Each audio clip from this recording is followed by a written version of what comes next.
Breaking news. Ripple XRP just filed to become a real U.S. bank. I'm talking about federally licensed. I'm talking about directly plugged to the Fed. This ain't a crypto company no more. This is financial legacy bowing down to blockchain.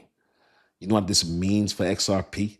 Do you know what this means for URL Do you know what it means for you?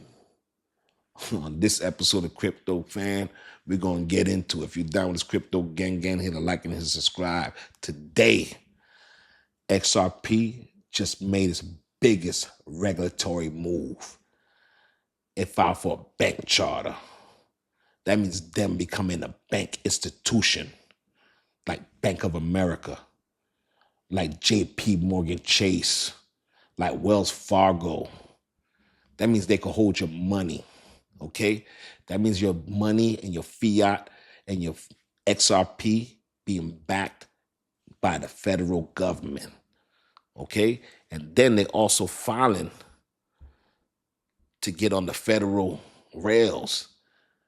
That means the federal government watching the monies 24/7 for settlement. All right. So that means you can get an XRP debit card. That means they'll be able to give you loans at the bank for XRP. You'll be able to get loans against your XRP.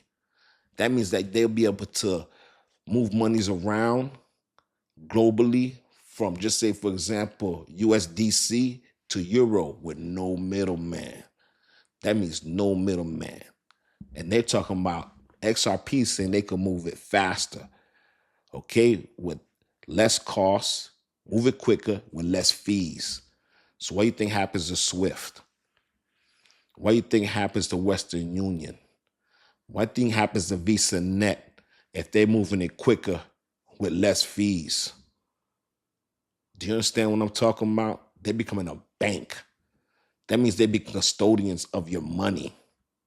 Okay, that means XRP Ripple being a bank, moving monies around. And don't think I didn't notice the EVM. And what that is, I'm going to get short into it. That's moving Ethereum on the XRP ledger with no gas fees. So I'm going to do a second episode about that. Now, if you guys haven't noticed, the Genius Acts, that's to make USDC stablecoin legal by feds back to 1 by a dollar. So you understand, and XRP's opening a bank. You know what kind of adaptation this would happen?